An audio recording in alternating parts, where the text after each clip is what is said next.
Shooters are one of the largest and most popular game genres out there. I mean, there's first person, third person, top down, there's adventure action ones. There's even cartoon shooters. Today, we're gonna take a look at 40 up and coming, new and early access shooters, and we're gonna rate them in a tier list. It's mission time. Welcome back, agents. Secret Agent Stash here, and we are at GIA headquarters, the Gaming Intelligence Agency. And today we're taking a look at 40 unreleased, in development, and early access shooters that you probably didn't know about. So let's jump to the tier list and start rating these right now. All right, so here we go. We got 40 games we're gonna get through, so we're gonna go pretty quick. I'm gonna take a quick look at their social and their website and give you guys a quick ranking on these, telling you whether I've actually played them at all or if I've just checked them out briefly. So let's dive into the very first one. We're talking about Bolers. This is a third-person shooter, and you know I feel like it has a crypto focus on it. But you know, there's nothing that I was really ever thought that like, man, this game is super special. I love what they're doing. You know, it has some interesting elements. Kind of, as you can see, looks a little bit like Fortnite, right? Well, I'm gonna go ahead and give this a B. I think it's decent. I think it could have some potential. Moving on to the next one, Huxley. This is a game that, you know, is coming from Ben Maru, who is a post-apocalyptic a specialist, and they have some basic shooter elements going on right now with their game, but in general, the visuals for this and where they could go with this could be pretty dang epic. So in super early access right now, I'm gonna give Huxley also a B. I think they have some potential here, but we haven't seen a lot from them yet. All right, heading over to Cipher Odyssey. This is a mobile focused shooter that is getting ready to launch, and I've actually had a chance to play this, and man, I don't really love mobile games that much, but this game actually really gets me playing. It has a cyberpunk feel to it, and it is super polished when it comes to new released games, and this one is coming to mobile. I am going to give Cipher Odyssey a solid A. They could almost be in that S tier. It is so close. No, you know, I am gonna put it S. I'm going S with it. I actually do really like this. You know, it's really hard to get me to play a mobile game, and Cipher Odyssey has done that. So I think that's definitely worth mentioning. Definitely worth mentioning. All right, moving on. Project Quantum. This is a game that says that they're AAA. They've been developing and building this game for a long time. Now, they have some pretty good visuals, but we haven't really seen much gameplay from these guys. As you can see, the visuals look fairly good. I want them to do well, but so far we really haven't seen much from Project Quantum. So based upon what we have seen, I'm gonna give them a C. All right, moving on, next one. Shrapnel. This is one of my faves. These guys have been out there, they've been developing. They have a great concept for their game, an extraction shooter. It looks super top quality. You know, they've even just released a new UEFN map that kind of mirrors what's gonna happen in the game, which is very fun as well. And they are gearing up for their very first public playtest. From everything I've seen, Shrapnel is going to be a top tier game, and it could be a really great competitor here with all the other shooters out there.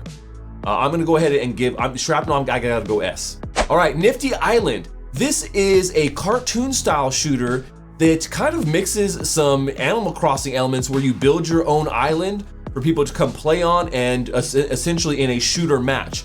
The cool thing about them is that you can play as a bunch of different NFTs. So they've incorporated a bunch of NFT avatars into their game, and you can jump in there and play. I haven't been able to check this one out. It just released, but it does look fun, and I think there is some potential here. I do like cartoon shooters. We're gonna go ahead and give Nifty Island also a A. We're gonna go A with Nifty Island. I think there is potential there. I think I like what they're doing with the interoperability with their NFTs. And I think the fact that you can create your own island is a really cool UGC element we don't really see in a lot of shooters right now. All right, next up, Project Citadel. This is a FPS that's coming from Ultra.io. It's one of their first in-house games. And you know, from the look of it, it looks pretty good so far. I think this could be a really fun game. It has a few kind of unique looking elements to it. Nothing that really like stands out to me where I'm like, oh my gosh, this is so unique, this is different. This is going to be something people are going to love playing, but I do think it could be a solid shooter. So for this one, we are going to stick it at, we're gonna go B with this one. All right, up next is Moonray. This is a game that has not been talked about a lot, man. And they've been building for a while. I actually did get a chance to play this game, and I loved it. It is super unique. There are some things that need to adjust, but in general, man, I felt myself wanting to play this game more, being pissed off that I was losing and like spending way more time than I probably should playing Moonray. This is going to be a pretty hit game in my opinion. They're really focusing on the right elements, and they have been kind of building in stealth. They haven't had a lot of fanfare out there.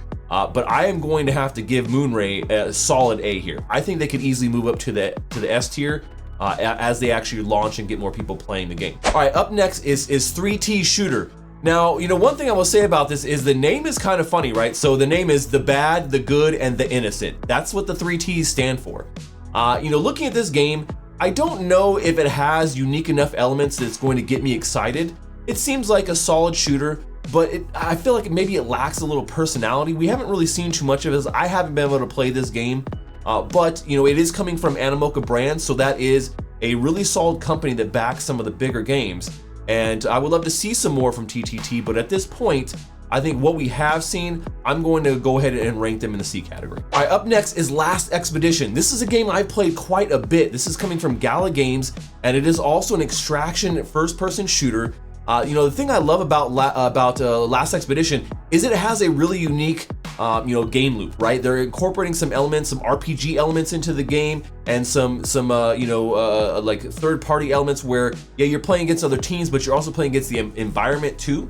And I actually really like this. Now, I think that, Gala has kind of, stumbled a little bit on this game, and they could do a lot more for it. The game itself, if it was promoted and in the right hands, I think that there would be a lot more potential. I'm still gonna give Last Expedition a B, because I do think this could be the shining beacon for Gala if they can really push it and market it in the right way. All right, next up is Riftstorm. This is a top-down action looter shooter. And, in general, I don't really have a lot of experience with this game. I have not played it yet. I do believe this is a mobile-focused, top-down action shooter. We've been seeing a lot of top-down, like, looter shooters here recently, and they tend to be fairly popular and easy games to jump into. Like I said, not knowing too much about Riftstorm here, but I do think that there is some, benefit to some of these. So I'm gonna go ahead and I'm gonna give it a C here. I think that right now it's a little bit too early to tell, and I don't have a ton of information about it, so we're gonna go see. All right, up next is Overtrip. This is I wouldn't say cartoon style, but it definitely has a very funny style to it. When we talk about things that are unique about a game, when I look at the art style here and the trailer and some of the very early gameplay that I got leaked, I haven't played this one yet. I like that kind of having personality to a game. A lot of these shooters we're seeing are very generic and they just don't have a really good personality to them.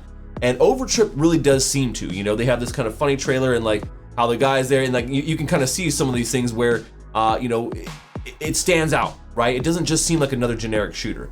Like I said, we haven't seen any gameplay really, but I'm gonna go ahead and give Overtrip a B here. I think that they actually have some legs and could go the distance. All right, up next is Stray Shot. This is another third-person shooter, and they really are focusing on esports. This game has a little bit of that character. It could have a little bit more, but like when I look at some of the expressions on the characters in this video, I feel like they're just kind of bland in a lot of ways, right?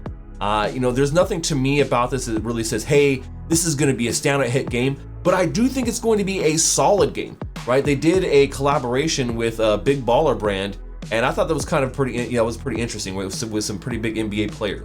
So I think that there is something here with this game. It's on Scale Network, which is one of the reasons why I think that it could do well, because they're trying to push more of their gaming, and I think they'll get some decent promotion here, hopefully through NBA players LaMelo and Lonzo Ball, who are essentially helping to push this and are involved on that level. So just because of that, I think that there could be something there as well. We're gonna go ahead and give them a C. All right, up next is Dead Drop. Now this is a game coming from Dr. Disrespect and Midnight Society. Of course, I played a ton of Dead Drop. I've been there for their live events. I've been on stage with Dr. Disrespect himself, playing this game and testing it in front of thousands and thousands of people. I really love what Dead Drop is doing. I think that they are going to be a top game. They're still in early development, early access right now, but there is tons of gameplay out there. We've seen Doc play this as well. I have to give Dead Drop a solid A right now. Will I say that, I think that at the point where they're at in development, they could easily be S tier when they get a little bit more things down. But I think right now, solid A, easy to be able to move up to an S tier here. Dead Drop is going to go the distance. Now, they're not going to release in 2024, so definitely look for them in 2025 to make a big push. All right, up next is Bushi. Now, this is an interesting game. This is like a medieval Japan style, like Shogun feeling, shooter. There's also, like, you also have melee elements as well, and instead of it being guns, you're using a bow and arrow, which I think is pretty cool. And the unique style of the game itself, and kind of the fact that, like, okay, it's a little bit different than what you see. The movement in the game is top tier, man. If you love twitchy type of movement, Bushi has that, and the visuals for it in general, I think, are a lot of fun. So I'm gonna go ahead and I'm gonna give Bushi a solid, I'm going A. I was gonna go B for a second. I was like, no, you know what, this game actually is a lot of fun, needs a little more exposure and a little bit of adjustment to some of the play styles, but definitely has some fun elements there that are unique, right? That's always what I'm kind of looking for here. And this next one right here, Off the Grid, definitely has that too. Super cyberpunk feeling, third person kind of, battle royale here. I'm looking here, it says F2P, PvE, PvP, like it pretty much puts everything in there, right? So it does have PvP and PvE elements, you're doing missions, and it's coming from some top tier people here. We've already seen some pretty big people playing it, including Doc himself. We jumped on the live stream and we saw really what Off the Grid had to offer. And man, I think this is gonna be one of the standout hits in all shooters, not just in crypto or NFTs, but across the board. My bet is definitely going to be on Off the Grid here in 2024. I am going solid S tier all the way. All right, up next is Afterland. This is a game that started off on the Wax blockchain, and I feel like they've kind of pulled back from doing some of the stuff that we've seen them do. We haven't really seen a lot from them, but I loved the art style of this game initially. But at this point, I think Afterland is really not going to make it. They had a good start, but something just happened and they kind of fell off. So Afterland, we're going wrecked. I don't think they're ever going to come back. I don't think we're going to see much of them. But they like promising start and they just kind of fizzled out over the bear market. All right, Haven's Compass. This is a brand new FPS, Unreal Engine 5. Looks great. They have a mint coming up soon. In general, there seems to be some pretty cool elements to what you're seeing here. But I think that there could be more, right? I don't know that the gameplay is going to be super compelling. I haven't really seen it. I haven't got to play this game yet, but just from the things that I have seen, I don't see anything that's like, oh my gosh, this really sets it apart. This is going to make it unique. So in my opinion, we're going to go C with Haven's Compass. Pending maybe some actual gameplay that I can jump into and test out and tell you how I feel. All right, up next is Superior. This is a roguelite third-person shooter that is coming from Drifter Entertainment and Gala Games, and they've had a bit of a battle back and forth, man. One is suing the other and each other, and for things that weren't delivered. This game looks amazing. It has great visuals. I always really loved what they were doing here. I think the storyline was cool. It had compelling everything, like gameplay that you want. Superheroes that have turned evil, and you're going out there basically sucking juice and their powers out of them. They call it juice. I thought this game had a lot of potential. I think it just didn't get the type of marketing that it needed. But man, Superior looks cool, and it's one of those ones that you could jump in and play quite a bit, whether you're with friends or not. Now, with the whole drama between them and Gala Games, I think that definitely does hurt this game. But when you talk about gameplay and overall things, I do think it is a solid B, if not an A, here moving forward. All right, jumping into another game that is a little bit different. This is a mech style game that combines like mech, first and third person combat with, like your traditional type of shooter stuff, right? So it's PvP, VE, and sometimes you're in a mech. Sometimes you're on the ground as a ground trooper, and you kind of go back and forth. I like what Metalore is doing. It's reminiscent of some games that obviously some like Mech Warrior style games or Titanfall, something like that, where you're kind of playing both sides here. I think that they have a really good chance to garner a big audience here. People love mech games, and what they're trying to do is like this massive 50-person battle royale, where you're kind of the modes they have where you're kind of protecting your base and trying to capture the enemy bases is kind of unique in this kind of genre. I think Metalore is pretty solid. I'm also going to give them an A. All right, up next is Providence. This is a game that is in early development, early access right now. It's on Avalanche Network. Providence in general, I feel like it looked good. I think that I didn't get to jump in as much as I would want to. Me and the agents did get early access for this one, and I think there's some promise here, but I think it's a little bit too early to really say exactly what they're going to be doing. We don't see a lot of gameplay from them. You know, look here, when I keep scrolling through, I'm like, okay, everything they posted is just a bunch of like GIFs. Like, I would be posting as much of my gameplay as possible, and I think that's one of the things that I don't like about a lot of these games, that, you know, they want to stay active, but if you're going to stay active, do it when, you know, with your gameplay. Do it with your, you know, behind the scenes shots, all those things. I think Providence is a solid C. I think they could easily move up to the B tier if they focus a little bit more on the gameplay and getting it out there, and a little bit more testing. So it is something I'm looking forward to. I love the fact that it is on Avalanche, and because of that, I think it'd easily move up to the B or A category, given a little bit more extra time here with people getting some exposure to it. Up next is Shutdown. Shutdown is a top-down game here that is going to be, you know, it's going to be one of those ones where, you know, you're looking at it, and maybe it's got maybe less top-down, but it's like zoomed out third person, and it's kind of a survival mode game, right? So you can see that you're basically up against the wall. You're trying to avoid waves and waves of enemies, and just mowing them down with your special abilities and with your weapons, and in a kind of persistent type of way. Shutdown looks pretty cool. I think they kind of have a hybrid of, like, you know, talking about like a COD zombie style, or like with a mixture of kind of a top-down shooter, right? So with Shutdown, we're gonna give it a solid B tier here. I think that there's something there. I think what they're doing is a little bit unique, and it definitely is very polished at this point. Up next, we have Universe. This is a sci-fi focused FPS game, and you know, they have some interesting looking characters here. The gameplay is not bad. I've jumped in a little bit on this game, not too much. I think that there is some elements here that could be good, but once again, I feel like it just doesn't have the kind of character I want. Yeah, it's all kind of crazy, and there's all kinds of, you know, like, you know, cyberpunk sci-fi looking characters, but not with a lot of personality, in my opinion. It has a kind of generic feel in that sense, even though they're very detailed and high UE5 kind of polished looking. I'm going to go ahead and give Universe a C, in my opinion. Okay, up next here we have Bloodloop. This is a hero shooter that has some pretty good character models, and we've seen some pretty good gameplay. I have not had a chance to jump into this, even though they have had a couple of early access tests here.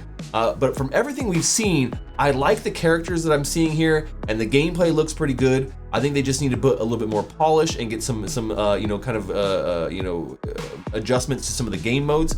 And I think that you know, what we've seen from a lot of people talking about the game as well, maybe some of the issues with you know, kind of sound in the game. But I think Bloodloop actually could be a pretty solid entry into the hero shooter category.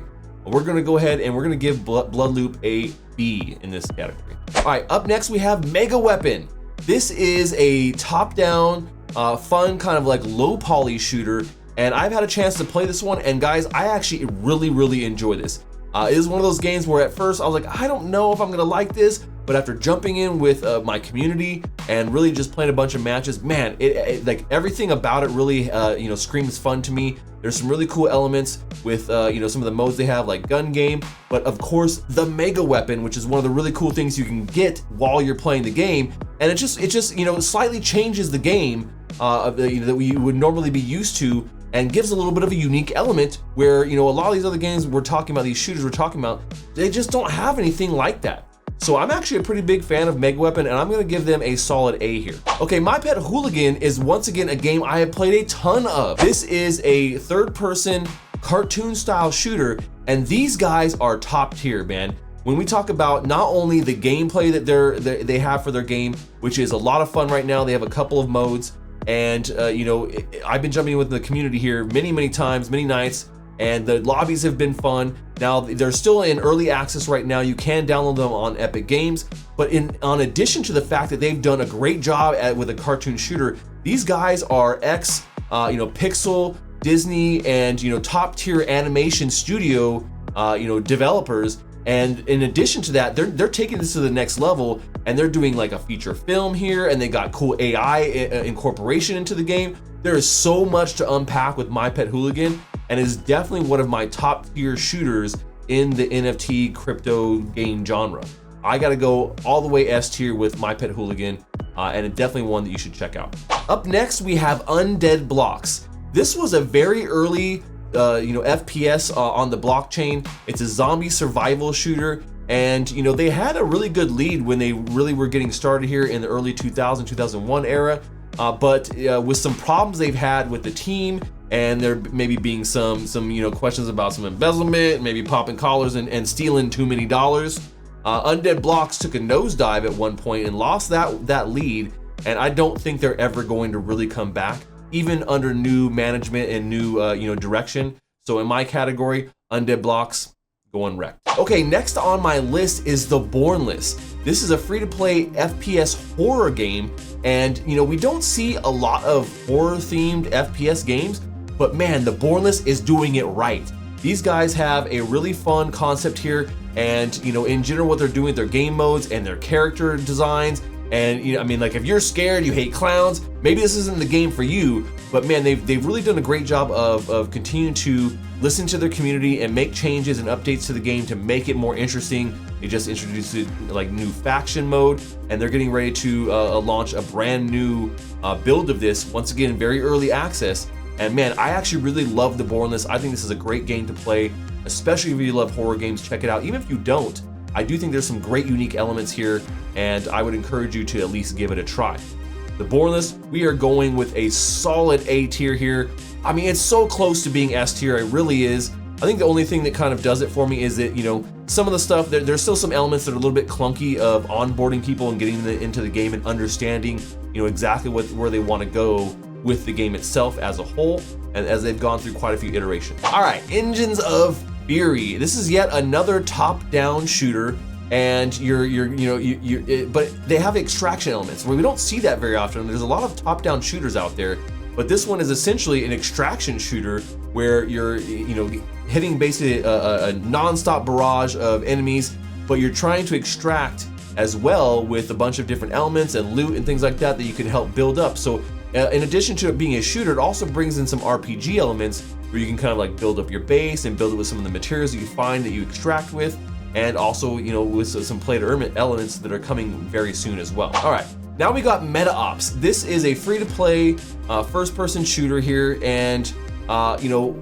in general, I think that it's another one of those shooters where I'm not really sold on the branding. I'm not really sold on the gameplay. I don't think it has any real unique elements to it. It's just kind of another shooter, and there's nothing that really impresses me about Meta Ops in general. So, when we look at the ratings here, I'm gonna go ahead and give Meta Ops a wreck category. I just don't think there's anything good enough about it that is going to carry it beyond anything else on this list. Okay, now we have Farana. This is a multiplayer third-person hero shooter, similar to what we were talking about with Bloodloop. Once again, this is backed by Animoca Brands, one of the larger game producers and VC funds in crypto, and they have really garnered a big following here for their game. Now, when it comes to gameplay, we don't have a lot of gameplay that we've really jumped into. I have not played this one yet, but it is very highly anticipated.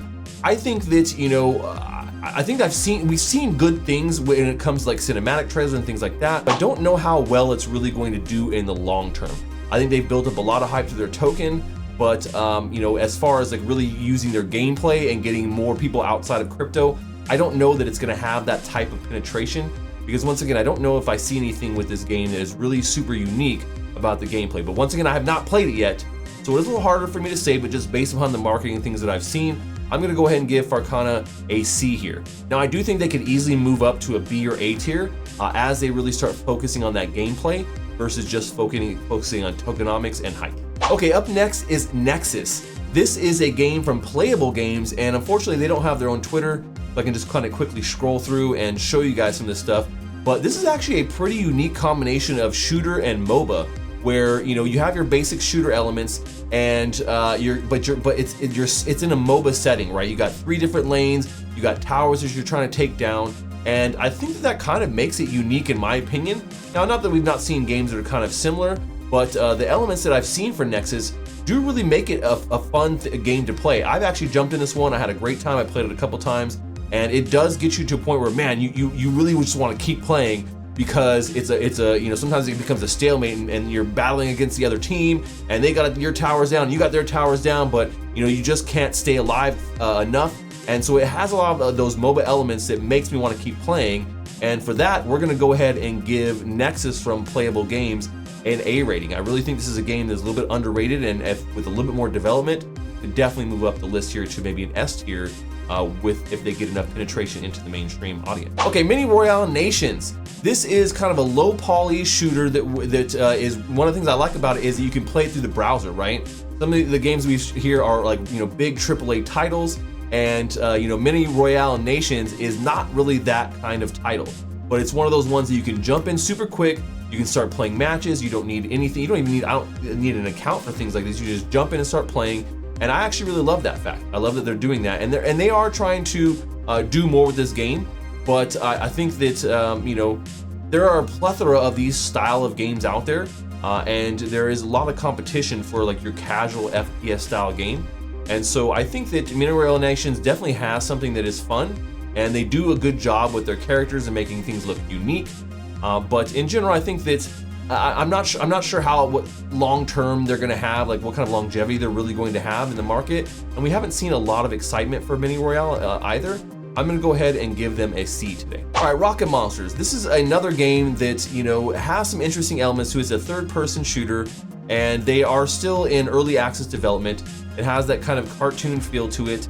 And one of the things I liked about this game when I first saw it, I haven't played a ton of this. I have jumped in a little bit, but is they have some cool elements. In particular, being able to like kind of rocket around and the kind of mobility that you have versus some other games where those are some like special pickups here. But I did like that kind of concept of like, okay, a lot of times you're fighting this game while you're in the air, and they may have moved away a little bit from that. Who knows? But in general, that was one of the things I really liked about them early on. We haven't seen a lot from Rocket Monsters, really. Not in particular updates, but just we haven't seen a lot of hype from them in the industry. So I do think that there is something there, but once again, I don't know that there's enough uniqueness to the game that is going to stand put it apart from some of these other games that we're seeing on this list. So with Rocket Monsters, we're going to go ahead and give them a C as well. All right, up next is Grit. This is a Western-style battle royale game that has also been developed by Gala Games. Now, I loved the concept of this. I think that they did a good job like getting promo videos like this together, but they just lacked very hard on the marketing, and we're starting to see that as a theme or a trend here when it comes to some of these Gala games, is they're just not marketed well enough. And Grit, I think, is a combination of lack of marketing, but also a lack of kind of polish on the game. I think it launched a little bit too soon, and it didn't get enough players that really were interested enough in it, and maybe the price tag for some of the NFTs was a little too high. So there was some potential there, but I don't know that we're gonna see Grit really move beyond where it's at right now. There is absolutely nobody playing this game, and we have not seen any updates. The team has been very quiet, even though they say they are still developing. I'm not really sold on it. I'm going wrecked with Grit, and I don't know that they're gonna come back. Okay, so now we got Matrix Fire. This is an FPS mobile game, and from everything I've seen, it looks really solid for a mobile entry. It looks like a lot of fun. They have some really great characters. The marketing here looks top tier, and being mobile focused like this with a really great looking experience, I think they could really go the distance. Once again, we want to talk about character, right? In particular for mobile games, when you have a generic looking character, it's just not something that people are going to be jazzed about, right? I think Matrix Fire actually does a great job with that, and you can kind of see some of their characters here, and then translating that into a mobile format, right? Boom Boom is definitely one of my faves, and I could see a lot of people picking this up on mobile and playing it. They just need to really push and get their name out there a little bit more. But I think Matrix Fire is a solid A here. If they could really get more marketing and get it to a mainstream audience, I think they could take over some of the mobile gaming market for shooters. Up next on my list is BR1 Infinite. This is another first-person shooter that really leans heavily on the kill to earn aspect, right? Going in, playing to earn. You're putting up, essentially, funds, money, right, to play the game, tokens, and possibly earning them for every kill. Now, I jumped in and played a little bit of BR1 Infinite already, and while they have some characters that are kind of decent looking, that are kind of interesting, I didn't feel like there was anything particularly unique about the game itself. And so, because of that, I really can't rate BR1 Infinite very high. I don't feel like they have the largest community out there. It's not a small community, but I don't see them really standing apart from some of these other games. There's nothing that really makes them particularly interesting beyond just the fact that you can play and earn in this one. So for BR1, I'm gonna go ahead and I'm going to give them a C here. Okay, EV.io is one of those really accessible browser-based shooters. It's on Solana, they have NFTs. They've been actually a very, long-standing game here and have been building a really good dedicated community. In particular in the esports world. A lot of these shooters want to be esports games, but some games just kind of end up being them, and EV.io has actually done a good job of that. And they continue to have people playing the game. Now it is a very simple, like I said, browser-based shooter, but it is solid. Playing the game is fast-paced, there's a lot of good customization, and I actually really enjoy playing EV.io. I think out of all the kind of browser-based, kind of lower poly games, it is definitely one of the better ones. So we're gonna go ahead and we're gonna give EV.io a B here in these categories. All right, coming at you with another cartoon style shooter, Battle Bears is a mobile focused game. And I haven't got into Battle Bears and jumped in and played a lot of it, but in particular, the gameplay to me, it's not necessarily particularly fast paced as I would like. And I don't know that this is something that, in particular that I would really be jumping on board with. But I could see there being an audience for this, in particular when it comes to mobile. But I'm not super sold. I think there are other shooters that are mobile focused that could be a lot more fun than Battle Bears, but not a bad offering in general. We're gonna go ahead and we're gonna go with a C here for Battle Bears. Okay, last game on our list is Blast Royale, another mobile focused battle royale shooter, and they've actually been on the App Store for quite some time. They've garnered a pretty good amount of people playing this game, and probably not even really focusing on any of the crypto or play to earn elements that they have inside of it. But it is a fairly solid looking mobile shooter. Once again, I'm not a big mobile guy, but I do think that they've done a good job with getting players and acquiring players outside of the crypto and NFT like kind of echo chamber and ecosystem. So for Blast Royale, last year on our list, we're gonna go ahead and we're gonna give them a solid B here for their game. Woo! All right, well there you go. That's 40 of the top crypto NFT based shooters out there. Some of these games are in early access, some of them are still in development and they're in closed access. I've played a good deal of these. I haven't played every single one, but this should give you something good to go off of, right? If you want to go do some more research and check out some more games, this is all about discovery. Maybe you're gonna hate the way I rank the game. Let me know in the comments below what you think, or if there's maybe a NFT crypto shooter that I missed that I should be checking out. But that's all we have for today, agents. As always, this briefing never happened. Secret Agent Stash, over and out. Secret Agent Stash. Secret Agent Stash.